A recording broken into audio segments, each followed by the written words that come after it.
मुझे 21 दिन की मोहलत दी थी। मैं तहे दिल से सुप्रीम कोर्ट का शुक्रिया अदा करना चाहता हूं, बहुत बहुत।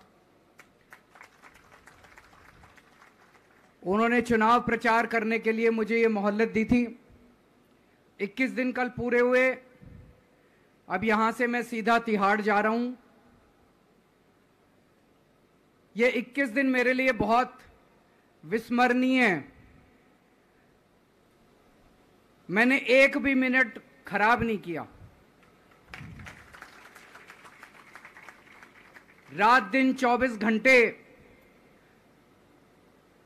देश को बचाने के लिए प्रचार किया है। केवल आम आदमी पार्टी के लिए प्रचार नहीं किया, सारी पार्टियों के लिए प्रचार किया। बंबई भी गया, भिवंडी भी गया, हरियाणा भी गया, उत्तर प्रदेश भी गया, पंजाब भी गया, जमशेदपुर भी गया। जहां मौका मिला, जहां जिसने बुलाया, उसी के लिए प्रचार करने के लिए गया, देश बचाने के लिए। मेरे सामने देश था। आम आदमी पार्टी इंपॉर्टेंट नहीं है, आम आदमी पार्टी सेकेंडरी है, पहली हमारे लिए देश है। तो मैं दिल्ली के लोगों को कहना चाहता हूं, आज आपका बेटा दोबारा जेल जा रहा है, इसलिए नहीं कि मैंने कोई भ्रष्टाचार किया है, इसलिए कि मैंने तानाशाही के खिलाफ आवाज उठाने की जरूरत की है।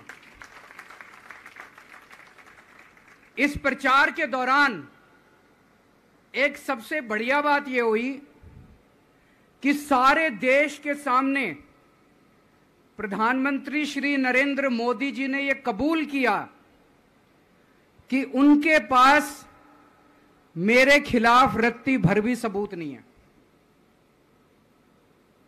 हम कहते थे ना, जब भी हमसे पूछा जाता था कि भाई ये कह रहे हैं 100 करोड़ रिश्वत ली, 100 करोड़ रिश्वत ली, वो 100 करोड़ कहां गया? 500 से ज्यादा जगह तुमने रेड मार ली, कहीं चवन्नी मिली हो, अठन्नी मिली हो, 1 रुपया मिला हो, कहीं हमने खर्च किया हो, कहीं कैश पड़ा हो, कहीं लॉकर में मिला हो, कहीं स्विस बैंक में मिला, कहीं चवन्नी नहीं मिली, तो पैसा कहां गया? तो एक टीवी चैनल के इंटरव्यू में उस टीवी वाले ने मोदी जी से पूछा कि प्रधानमंत्री जी, ये केजरीवाल चारों तरफ कहता घूम रहा है कि आपके पास उसके खिलाफ कोई सबूत नहीं है, आपके पास उसके खिलाफ कोई रिकवरी नहीं है, फिर आपने उसको गिरफ्तार कैसे कर रखा है? पता है प्रधानमंत्री जी ने क्या कहा? प्रधानमंत्री जी कहते हैं, मैं मानता हूं कि केजरीवाल के खिलाफ कोई सबूत नहीं है, मैं मानता हूं कि केजरीवाल के खिलाफ कोई रिकवरी नहीं है, क्योंकि केजरीवाल अनुभवी चोर है। चलो मान लिया मैं अनुभवी चोर हूं, तुम्हारे पास सबूत तो नहीं है, तुम्हारे पास रिकवरी तो नहीं है, तो यूं ही डाल दिया मेरे को जेल में, बिना सबूत के डाल दिया मेरे को जेल में, बिना रिकवरी के डाल दिया जेल में।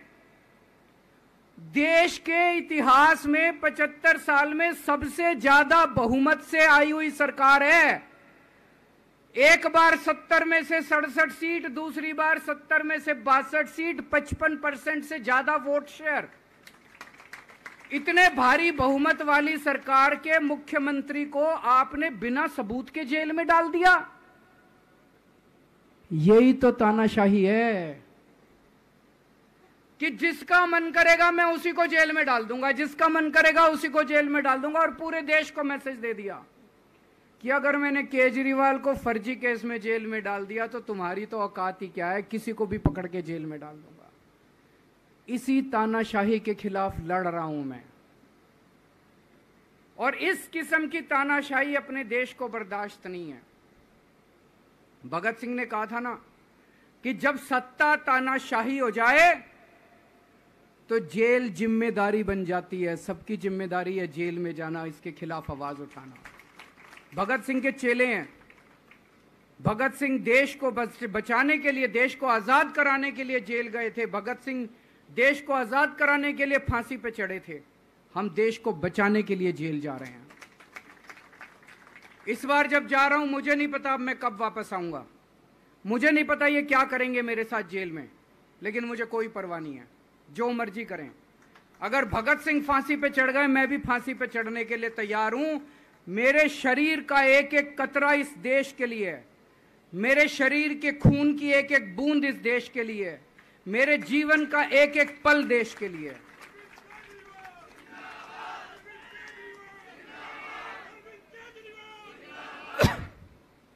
अभी मैं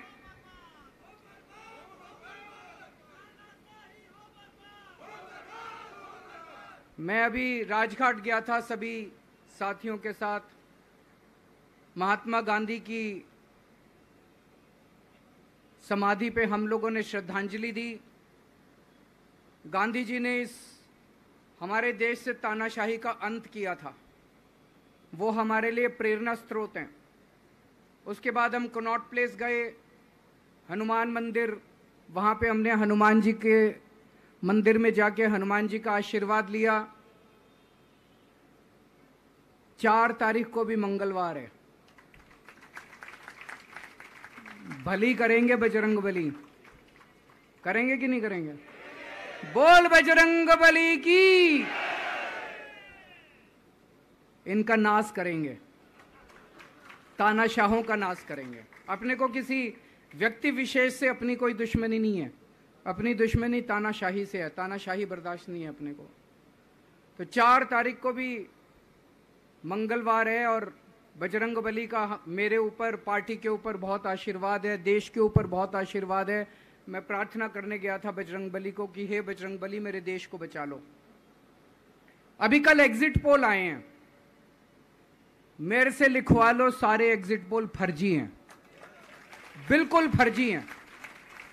एक एग्जिट पोल वाले ने राजस्थान में टोटल 25 सीट है, उसमें 25 में से 33 दे दिए उन्होंने बीजेपी को।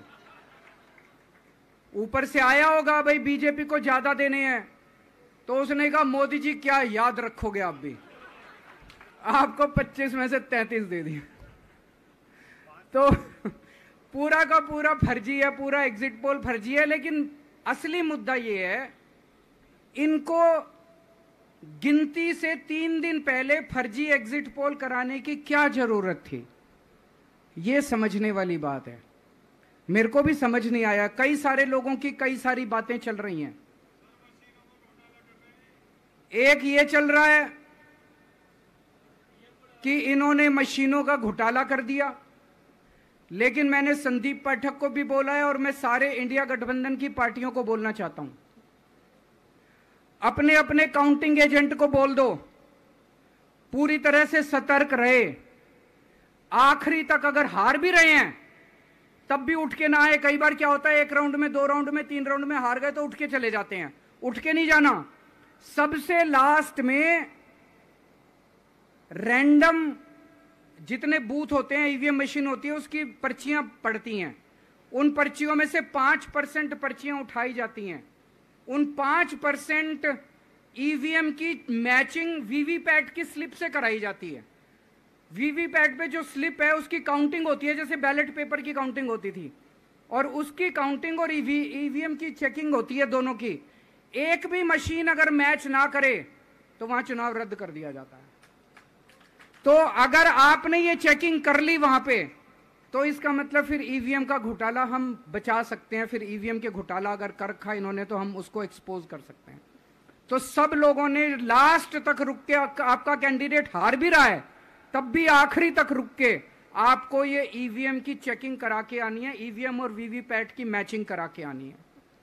एक थ्योरी ये चल रही है कि इन्होंने इतना ज्यादा सीटें इसलिए दिखाई क्योंकि इनके लोगों ने शेयर मार्केट में इन्वेस्ट कर रखा है, और कल जब शेयर मार्केट खुले तो बम्पर होगा तो ये अपने शेयर बेच बाच के खुद तो निकल लेंगे। बाकी एक थ्योरी ये चल रही है कि अफसरशाही पे दबाव डालने के लिए अगले 3 दिन में अफसरों से उल्टे सीधे काम कराने के लिए एक माहौल बना दिया गया।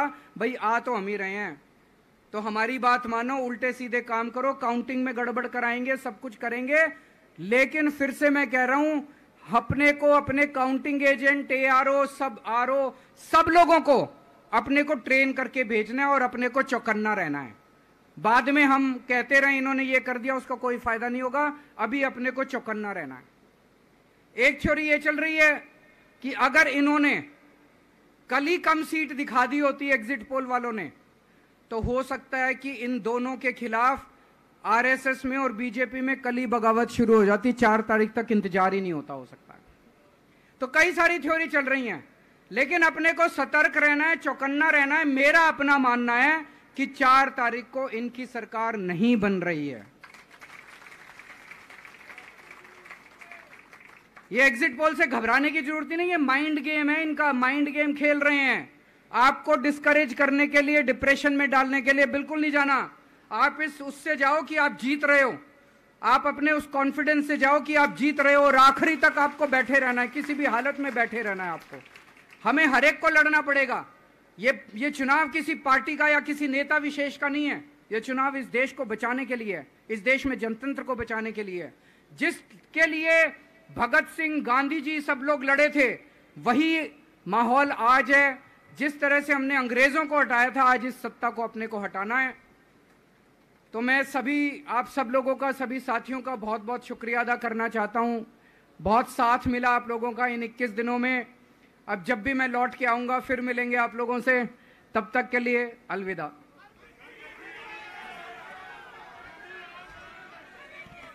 सारे लोग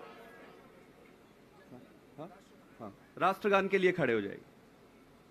राष्ट्रगान। माता की इनकलाब, वंदे। दोस्तों, माननीय सुप्रीम कोर्ट ने मुझे 21 दिन की मोहलत दी थी। मैं तहे दिल से सुप्रीम कोर्ट का शुक्रिया अदा करना चाहता हूं, बहुत बहुत। उन्होंने चुनाव प्रचार करने के लिए मुझे ये मोहलत दी थी। 21 दिन कल पूरे हुए। अब यहां से मैं सीधा तिहाड़ जा रहा हूं। ये 21 दिन मेरे लिए बहुत विस्मरणीय है। मैंने एक भी मिनट खराब नहीं किया। रात दिन 24 घंटे देश को बचाने के लिए प्रचार किया है। केवल आम आदमी पार्टी के लिए